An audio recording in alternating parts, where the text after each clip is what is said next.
Welcome back to the grim darkness of the 41st millennium. I'm Inquisitor Temperance Price, keeper of the Inquisition's Black Library, and this is the third volume in a report on the Valentyne Heresy, an actual play podcast set in the Genesis adaptation of Warhammer 40,000's Dark Heresy RPG. This report features Game Master Tom McGee and players Ryan LaPlante as Inquisitor Lucius Valentyne, Tyler Hewitt as Attikus Viz, Laura Hamstra as Eli Sharp, and Della Borovic as Morgan Rawls. My report shows that the Inquisitorial band have started killing inside the Cloud Palace. Valentyne searched a Space Marine's office, Attikus continued to learn about noble society, and Morgan and Eli discovered a conspiracy and murdered their way to Valentyne's weapons. But can they find what they need before the guards find them? Find out next in this episode of the Valentyne Heresy.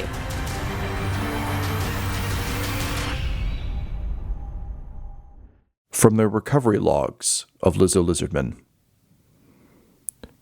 There are times when I wonder if this was even worth building. Reboot, you boring, boring piece of shit. Valentyne, you are upstairs in the Cloud Palace, having searched Forrest Pollard's office. You have no answers, but a little bit more insight, and you are on your way to grab some weapons en route back to the control room. You had ordered that the guards from the third floor, which is the secret floor between the security floor you're on and the upper floor where Attikus is, to kind of like form up on you. You'd sent people to get your chainsword and bolt pistol, though we saw how that went in another scene. You have ordered the release of the Marnie song, and you want command of all the things that Valentyne would reasonably want command of. What weapons did you want to grab on your way back? Great. We'd kind of already glanced in here and see that there wasn't a great deal of stuff, so he's just going to take 2 last pistols, because he can tuck one in the back where he normally keeps a hidden last pistol, and then have one that he can carry openly on his hip. And then there had been mentioned about incendiary grenades or frag grenades. He just wants to take every grenade he can and put it in a crate and walk it out with him.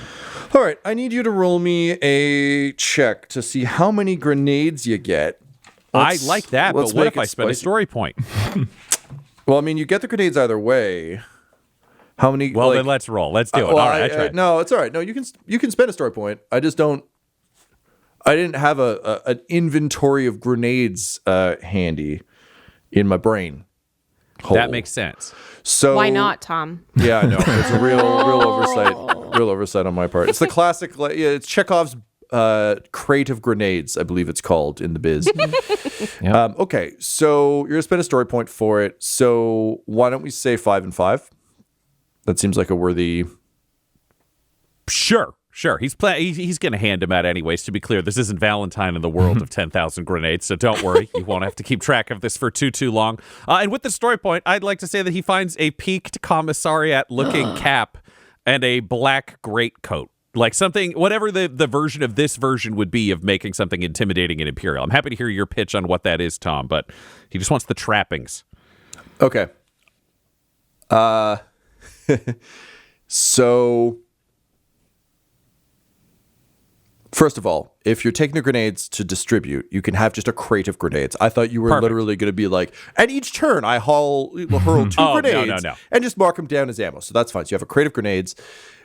In terms of the peaked cap and the coat, let's say you find an old uniform from a few generations back. So it's worn and kind of threadbare the way that, World War II uniforms are in the modern era, that you might find in a secondhand shop. So it's dusty. It's kind of packed in a corner. Maybe it was used to provide cushioning under something. Like it's not hanging up majestically waiting for you to pick it up. But to you, this looks definitely like it comes from an era when the Imperium still had some degree of sway over this planet. Maybe from, back when post-Purge, when they were just kind of resettling the planet. So it's a little bit dusty. The fit and cut aren't great, but damn it, it's better than what you've got. So, picking up your 2 last pistols, holstering one, secret holstering another, grabbing the crate of grenades, like on your way out the door, just catches your eye. It's just one of those, moments where you get to like slips the coat on, slips the cap on, abandons his eye coverings. And if there were other people in the room, they would see him mentally shift from butler mode that he has been in for so long to the steel-backed spine of the commissariat. If he can even play the angles, it will have an effect on anyone who has ever served in the military. So he is striding back out with a crate full of grenades to the bridge. Amazing. Finally, you're back in your own skin. Meanwhile, upstairs, Attikus, you are being ushered by the crowd, which is all now giving you very, very lecherous and lascivious looks and woos. There's a lot of like Rob Schneider, like, you can do it kind of shit going on. The crowd lives for this. They live for this shit. And also, again, this is the last Celestial season for the foreseeable future. So there is some real, end of semester, we're all going to graduate kind of shit going on. Can you roll me, please, let's go with perception. Difficulty 3. I'm going to say boost for sobriety, which we established before. It means you can often hear things over other stuff. I think that's it for me. And I'll give you a setback for similarly, you get a boost for being sober. You get a setback for drunken louts, making make sure to show them a good time, my lord. in your ribs. God. Attikus is wondering just how many people are castrated at this party, because everyone seems to be really excited about him and the Duke having sex. I mean, I'm not going to make a roll for that. It seems like most of them aren't, and this is the precursor to them having a bunch of sex as soon as that door closes. But nevertheless, let's see. I'm ready. Yorty K over here. What is that symbol again? Oh, yeah. 3 successes and 1 advantage. Okay. You hear a couple of the staff who are clearly, like, there are guards up here with you that are, like, doing the very, like, Secret Service Buckingham Palace. We see nothing, we hear nothing, we are not paying attention. But you, of course, would be paying attention to those folks because they, have secrets and things.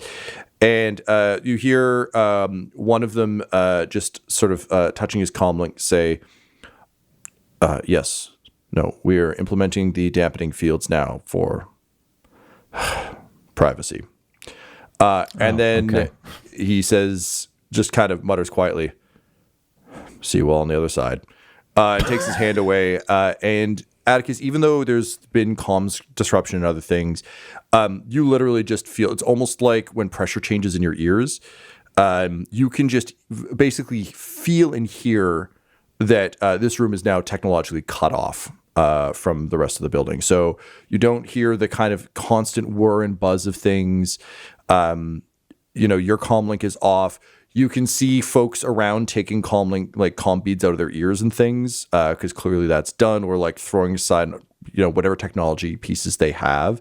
But given that this is meant to be the secretest, most elite thing in the society, it's very clear that this is for those present's benefit, not for anyone else's. Okay. And at that, you and the Duke you get a hand on each shoulder from the king, and he says, well, this is it. Happy fucking wedding, you two. Emphasis. Well, and he shoves you into his room, and with a grin and just a full, like, double eyebrow sort of waggle at you, slams the doors shut. And you find yourself in, again, just like an overly plush room. Like, this thing it looks like a sitting room in Versailles. There is just, like, everything is red, satin, gold gilt, big, heavy curtains. There's a massive picture, again, like a painting against the wall, that shows, again, King Frederick naked, frolicking with, like, fawns and satyrs. It's a very, like, classical picture. But of course, it's vaguely 40K themed, so like the cherubs have like weird robot eyes and shit, because 40K. There are lots of surfaces in this room with a clear purpose. There's like an oversized shade long. There's the big circular bed. There's like a bunch of very sturdy looking chairs. Big rack with alcohol set up. a big rack with drugs set up. You can see he's got like a sitting room off to the side too, but like the door's closed to that. He doesn't need anyone just wandering in looking at his papers or anything. But this is clearly his bedroom. This is clearly where he has his fun, and this is clearly where you are expected to have yours as well. So the Duke takes a few steps in and looks around and just sort of shakes his head and says, "It is rather different, my dear, seeing this room through an open door or having tea in it than being in it for this particular purpose. I sincerely hope you had it cleaned, but nevertheless, this is our evening, this is our moment, and we shouldn't let the strangeness of all this," and he gestures with his golden painted arm, ruin what is the first step on an even greater journey together. And Attikus will look down at his golden arm. Does this dampening field affect his Still works? Mechanical arm? No, Okay. It just seems to be trying to interfere with... They don't want any cameras. They don't want any audio recording. So they've just kind of buffered the space so that it's yours and it's not to be interrupted. Okay. So yeah, you check your arm and it moves. It's still unfamiliar. Still feels far too light. Like it's that classic, like they talk in baseball about, like if you have a weight on your bat when you're training, then you take the weight off. It's like the bat just doesn't feel like it's anything. Right. Yeah. Okay. Yep. Examining his arm, seeing it's still functional, he'll say, "I believe when this was gifted to me, the king told me that you had played a part in its design. Is that right?"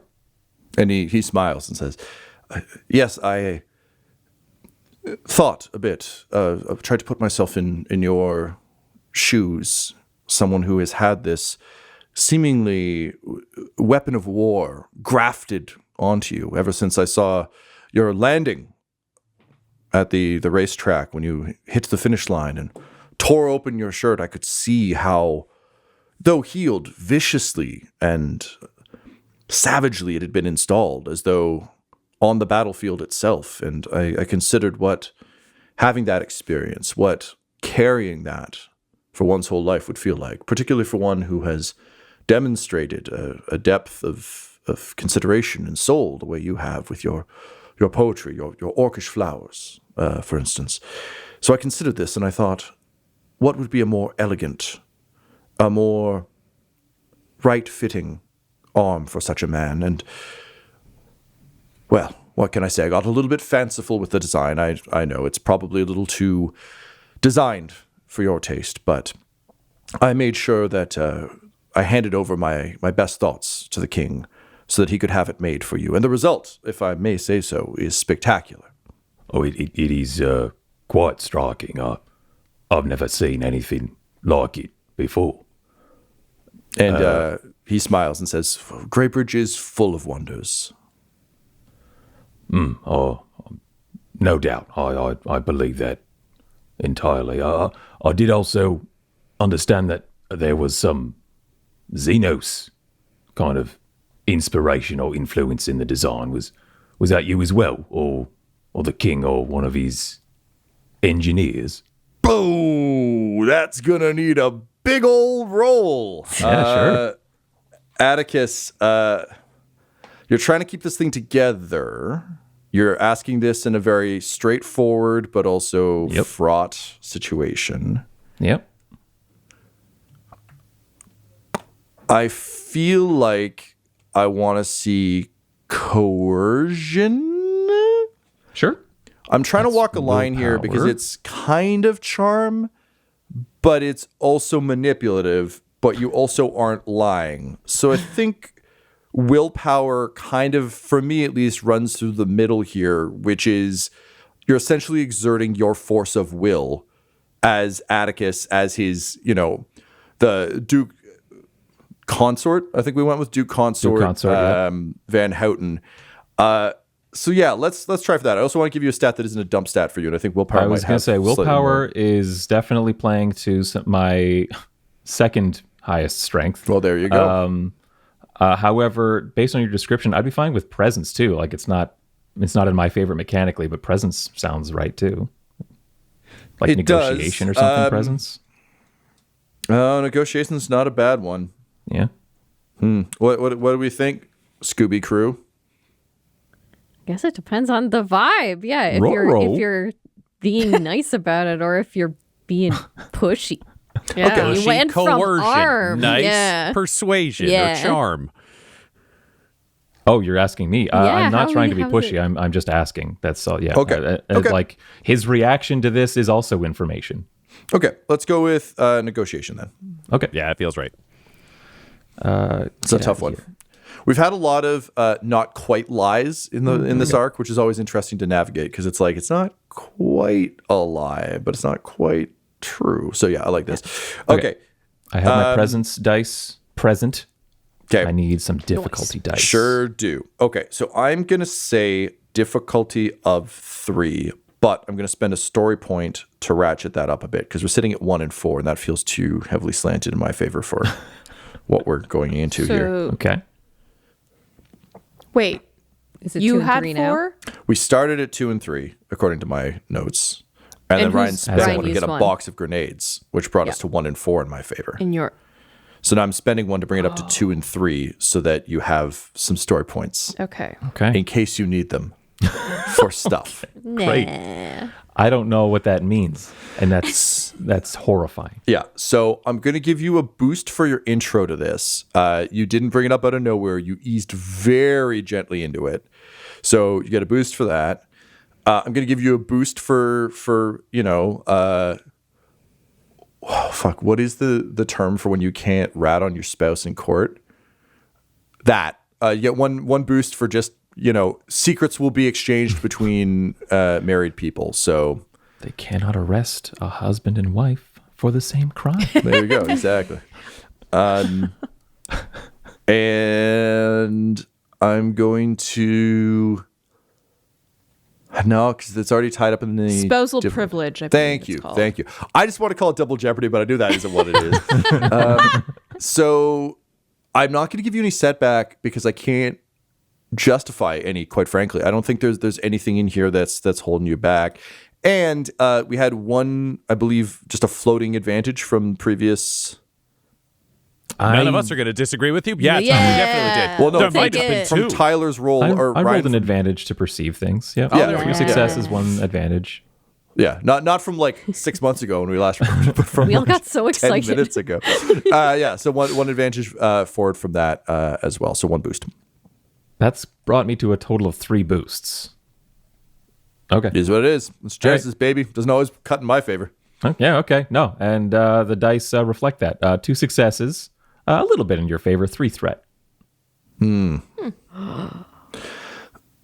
So his smile falters at that.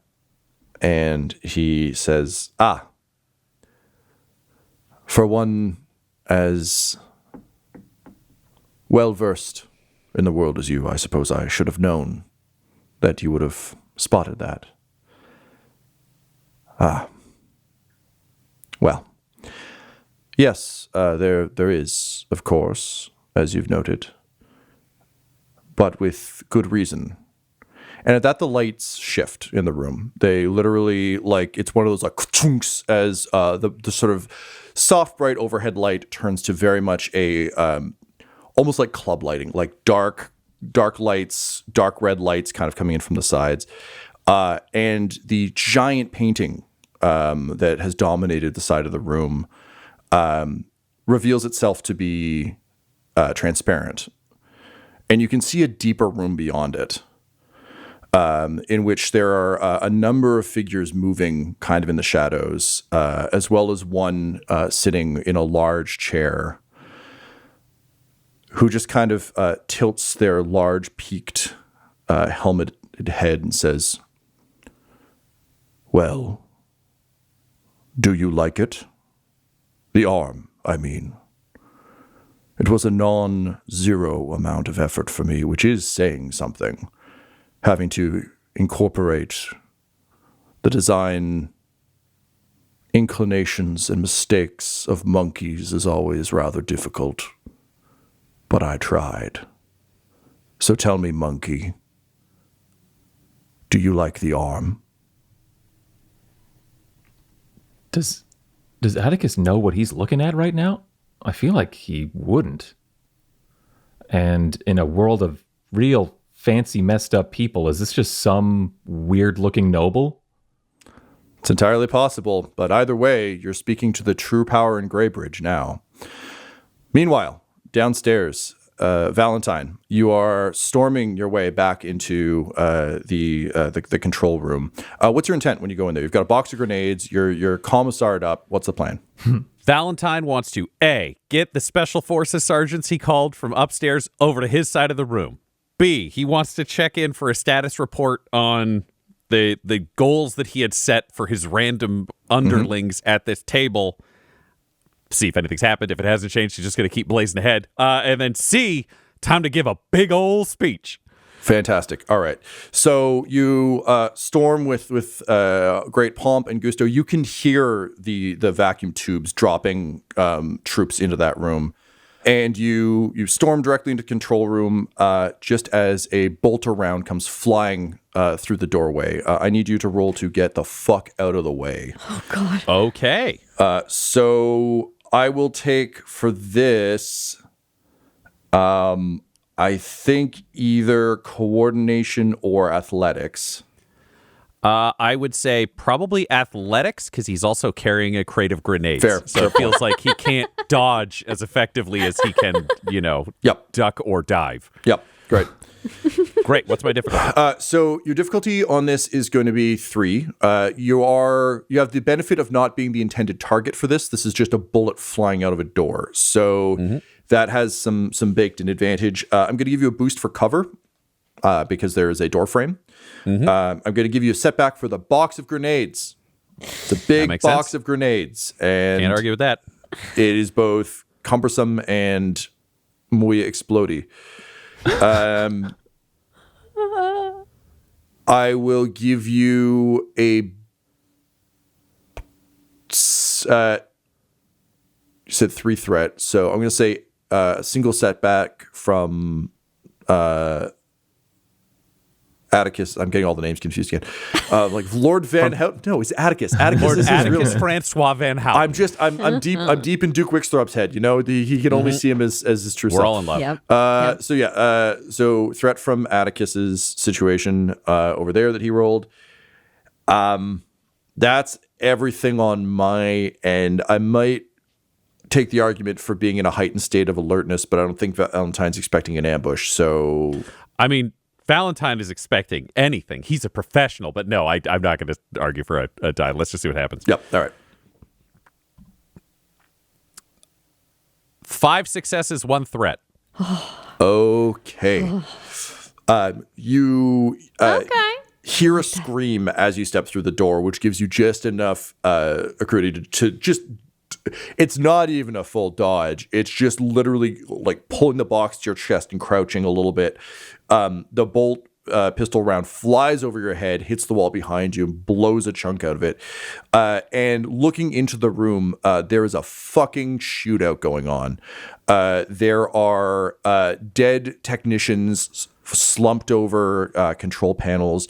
Troops that are coming down through the pipes are either being shot on sight or are landing and then immediately tactically rolling into the room like endless waves of enemies in a waist-high wall shooter game.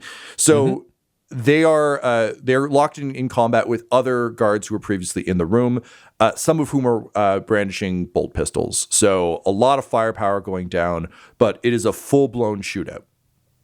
Valentyne reaches into his chest because the time for character is gone. And he pulls out his rosette and he activates his refractor field, opening the crate in front of him. Calmly. There's a whole warfare happening if you see through the door, and he's just not even shaking hands, just as though he was casually doing something. Opens the crate, takes 2 frag grenades out, pulls the pins with his teeth, puts them back in the crate, closes the lid, and slides it as far into the room as he can before ducking back around the corner. Well, that is going to be a very, very fucking interesting roll. Okay. Meanwhile, downstairs, Eli and Morgan, you've killed 2 dudes, found a 3rd dude, taught Tom some math, and you have reclaimed Valentine's beloved bolt pistol and chainsword. You know he's upstairs somewhere. I think you still had comms up to that point. So you make your way back out into the main room. And as I mentioned, this is that awkward time post-wedding where everyone's kind of drunk and no one's gone home yet. So there's a lot of impatience at this point because also theoretically, as the rumors are spreading, the Duke and his new consort should be getting down to business pretty soon. So hopefully they'll come back down. Does not care. And everyone can cheer. I'm just giving you the flavor of the room. It's very confusing. It's very good. Morgan and Eli, both of you are just on a mission. None of you give a shit about this. I'm just telling you what's going on around you in terms of like the tone of the space. And it seems kind of like that's going to be the deal. Until the bullets start ripping through the walls. And through the open doors and punching through the walls, you just start to see party guests blown apart. As outside, a few of those hovercraft that you'd previously seen just start like basically doing an arc around the base floor, just opening up. Firing high-powered rounds through the walls. And these are very soft people. They are used to violence at distance for their amusement. And it is immediately, everyone is thrown into chaos and panic. I'm not going to make you roll to dodge the bullets because this is such just you can think about helicopters strafing a building, basically. It's just like fucking, Neo on the chain gun in The Matrix, where it's just bullets ripping the place apart, the bars exploding, the statue is getting shredded. You guys are used to this kind of shit. So the minute you see a bullet rip anything, you're able to kind of tactically crouch and start moving through. What I am going to make you roll get for. to an inner room. Well, unfortunately, it's a giant open hallway, which is the shitty part. The inner room is up. But what I am going to make you roll for is try to get through the crowd as this starts to happen. Because these civilians are not trained and are very scared and are a huge hindrance. So what I need from both of you is, I guess I can ask you the same thing I asked Valentyne. I either need athletics if you're just brawling your way through, or coordination if you're trying to slip through the crowd. I imagine each of you might have a different skill you want to use. Idea about this, yeah. Eli has no concern with the fate of these people. He will push them, he will shove them, he will stab them if he has to get through them. Eli finally gets to have a boxing match versus the entire noble court. Yeah. It's time. It's what he's always wanted. Yeah. And of course, Morgan is slipping around, trying to stay low, honestly, following in the wake of Eli, trying to make it through here. I have to ask for the side, imagining this slowing down as Eli can finally just start punching everyone around him. What is the song that starts playing? Like, I'm picturing Freebird from Kingsman, but like, what is Eli's song going through this? This is always difficult for me to answer. I got a pitch if you want, but I'm also keen to hear what you're... You can pitch it. Because it's a wedding, it's a great reception song, Ballroom Blitz. Oh, shit. Or if Eli doesn't have a song, maybe Eli's just fighting, and maybe Morgan has a song. Here's the thing.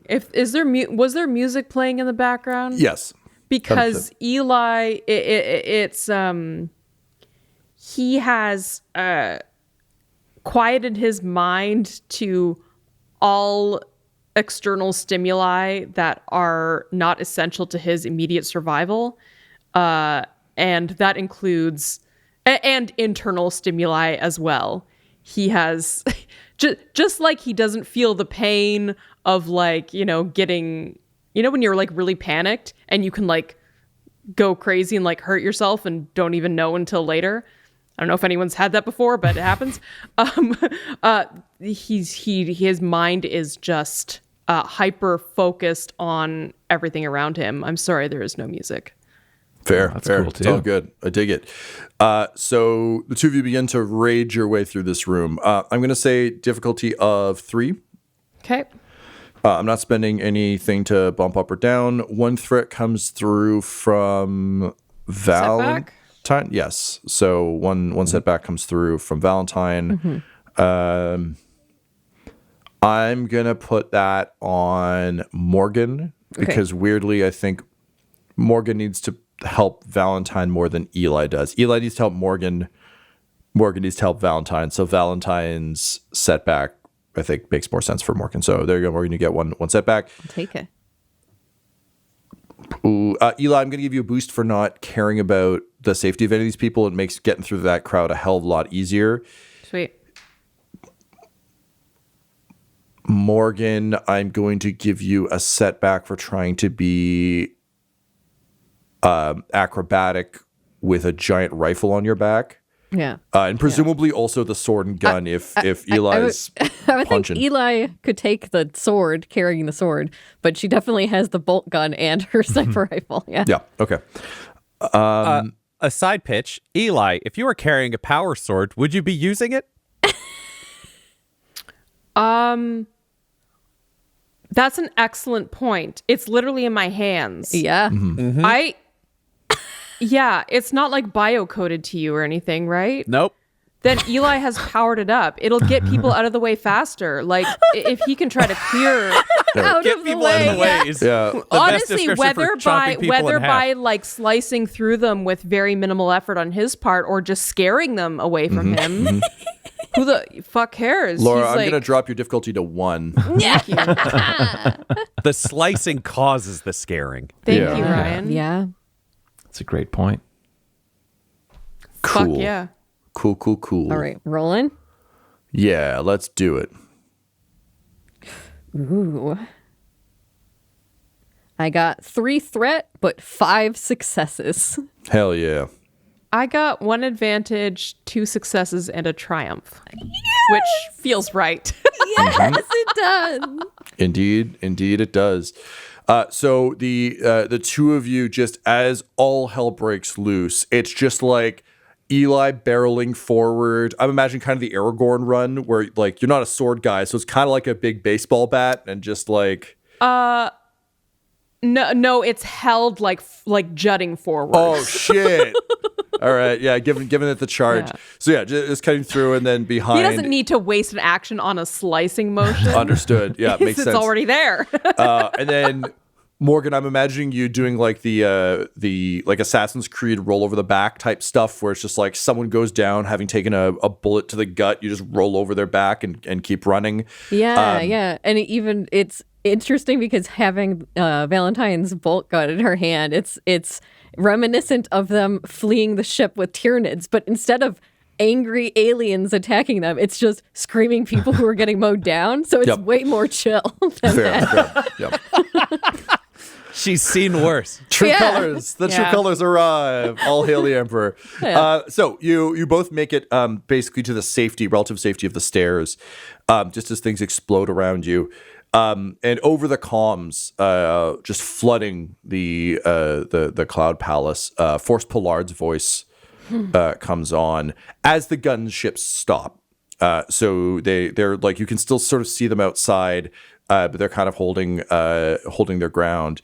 And you just hear his voice echo over kind of the collective intercoms of the swing that were playing the music before through sort of those scratchy, tinny 40K speakers, just saying, Frederick, you useless, drunken fuck, where is the seed? You swore to me that when you had it, I could go home. Now where is the seed? If you do not give it to me, I will kill every single motherfucking last one of you. Anything to get my nails back. All of you will die if you need to. Find your king. Make him activate the portal. Which would be super effective if Frederick wasn't in a sound-dampened room. Meanwhile, upstairs, the quick coup to take the command center is not going according to plan because a bunch of, drop troopers fell into the room. And then, like a grizzly Santa Claus, someone shoved a big old box of gifts through the door. Valentyne, let's roll for that grenade box and see what happens. I don't even fucking know with this one, man. I'm going to say this is a... Like, it's not really ranged. Probably. Okay, I would take athletics for how far you can shove the box. Mm-hmm. I would also take a case for skullduggery, because this is some bullshit. What are you thinking, Ryan? Here's the joy of this, Tom. It's exactly the same roll, so it's both. It is his cleverness and his strength, because he knows he's got a couple of seconds to just book it the fuck away after he throws this. And the best armored place is the armory, so he can make his way back there after he chucks this. But yeah, let's see what happens. What's the difficulty? I'm going to say, I mean, it's such a dramatic moment. I really want to jack the difficulty, but realistically, I think it's probably difficulty 3. You've got a wall between you, door, you've pushed the grenades in. There's a lot of things between you and the grenades, and you have a safe place to run to. So I'm going to say difficulty 3. I'm going to spend a story point to jack one of those guys up to a red, which will leave us at 3 and 2 in your favor. I'm going to spend one too, baby. Let's get spicy. Yeah, an arms race. All right. Race back to the arms. 2 and 3. I See like how many how people you have arms handed after this out. race is over. Yeah, I like how you handed out all of the grenades as you said you would. Everybody. I am distributing them throughout that room, just like I'd intended. I think we can carry forward some advantage from the previous 2 rolls, so you can add 2 boosts from that. Okay. Laura, I'm not forgetting about your triumph. I'm going to hold that for a bit, because running to the stairs doesn't feel triumphant enough to burn a cool thing on. Thank you. That's yeah. Yeah, you're welcome. It's like getting a nat 20 for initiative in D&D. It's like, oh, this isn't fun at all. All right. I think that's it. You know what? No, I'll give you a boost. I'll give you a boost for knowing exactly where you're going. You're not just you don't have that moment of looking around trying to find a place that's safe. Your brain's just like, I know exactly where the safe spot is, and you're just folding back into that. So I'll give you that. Yeah, I don't know. Let's see what happens. 2 advantage and 1 failure. Okay. It was a lot of grenades. I mean, I can't really complain about that. Was a lot of grenades. Okay. The grenades go off.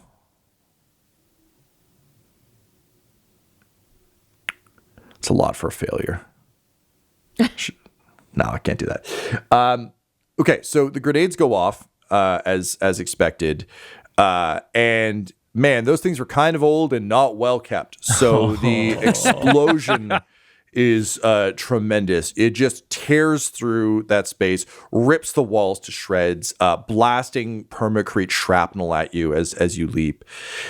So Valentyne, I'm gonna say, can you roll me so weird? Can you roll me a resilience? Sure. I'm gonna say difficulty 2. Okay. You're wearing your refractor field, so Correct. that gives you a boost. Cool. I'm basically reverse doing damage. I'm not going to roll to hurt you because that doesn't make any sense to me. I'm instead just seeing like how well do you shoulder the blast here. Yeah, my ranged defense, if we're looking at to add this as boosts instead of setback on the other side, it's 3. Okay. Because I've also got my breastplate still on. Yep. He never actually stopped wearing his armor. He was just an armored butler. Yeah. Okay. So then 3 is fine for boosts. And yeah, I think that's it. Let's see if you get hurt. I don't think you will, but it's possible. 5 successes. Okay. So despite the grenades going off, I will say that the failure piece is that your guys don't survive either. This is a full TPK. I know Valentyne's not particularly concerned about that, but there was a chance you'd have a couple It would have straggler been great. guns. Yeah. He wouldn't have complained. Yep. He was hoping it would go off fast enough there'd be more people to come down the elevators instead of going to 0. I mean, that's the problem with failures. It's just too good. as the king said, they're supposed to just be there. The minute you call them, they show up. They're very reliable. They were very reliable. So yeah, you're thrown full body into the wall in the armory. You bounce off the wall, hit the ground, and then you hear this forced Pollard announcement, kind of echoing over the intercom. And Valentyne is listening to it as he unlocks the case to get out the power fist in a carry case because he has got to get to his boy now. All right, so yeah, unlocking the power fist under your arm. Frederick said he's upstairs. Unfortunately, you can see these vacuum tubes are fucking destroyed. Fire just up and down, both ways. Not great. But there are, of course, always ways up. So you bolt off in search of one of those. Meanwhile, back in the king's private chambers, this figure just tilts his head and waits for your response, Attikus. Wickstrop is looking legitimately both guilty and nervous, and he just kind of clears his throat and says, answer him, my love. I want to make sure that I understand what Attikus is looking at. Sorry. You say the lights have changed and this person was behind like a translucent like facade in a painting. Was that right? Yeah, the painting is a scrim. Okay. So when lit from the front, it appears as solid. When lit from the back, you can see who is there. So the lighting has shifted so that you can see, again, like in silhouette. But it's clear that this room is half a room. That there's, in fact, a further half of the room. That is what I wanted to know, though. Silhouette. I can see the shape of this person. Yep. I cannot see the details of their face or anything like that. No. Thank you very much. You can see the glow of a glow stick in one hand. Okay. That they take a slow drag off of as they look through the scrim. Attikus, who was facing Wickstrop to have this conversation and turned his head to this new person, now turns to face them squarely, but will be speaking to Wickstrop saying, I don't understand. I thought the whole point of this was for our privacy. Who is this? And Wickstrop, just like beginning to unbutton his shirt, just says, I will explain everything later. This is private. He is above matters of public or private. This is the last hurdle we must cross. But, my lord, if we displease him, he could destroy the society as we know it. Please, he is ancient and powerful, and he has these demands of the court, of us. So please, and he moves in to try and kiss you. I mean, those kinds of descriptors are enough, I think, for Attikus to have had enough. Where is this painting in relation to over the bed? Yeah, like it's very clearly the whole wall. So okay, well, guess what? One more monkey jumping on the bed. He's gonna trampoline through this fucking facade, just golden fist cocked back. He's just like the Duke goes in to kiss, and if he's eyes are closed, he just feels like his hand brush across Atticus's abdomen. He opens his eyes, and Attikus is not there anymore because Attikus has moved forward, surged forward, arm cocked back, and he's jumped onto the bed. And stop me if something stops me, but he is carrying his momentum forward, and he is rocketing through the air to smash through that painting. I wish I could tell you something stopped you. Okay. But the thing about powerful assholes is they always assume they're safe. And so you tear through this scrim, and you hear screams from inside, and you see a bunch of naked courtesans running in all directions as you leap forward with your fist. And although the figure rapidly tries to get up and move, it's very clear that it's the you hit me, it's that level of being taken aback at this, and your golden sheathed hand closes around the throat of Trin Rakai, the Ealdari. This episode of the Valentyne Heresy features the voices of players Ryan LaPlante, Tyler Hewitt, Laura Hamstra, and Del Borovic, alongside Game Master Tom McGee. This episode was edited and mixed by Laura Hamstra, and the Valentyne Heresy's artwork was created by Del Borovic at delborovic.com. That's DELBOROVIC. Our theme song is The Hordes by Megan McDuffie, and our ad breaks use the tracks No Control and Chiefs by Jazzar, JAHZZAR. All of their music is available at freemusicarchive.org.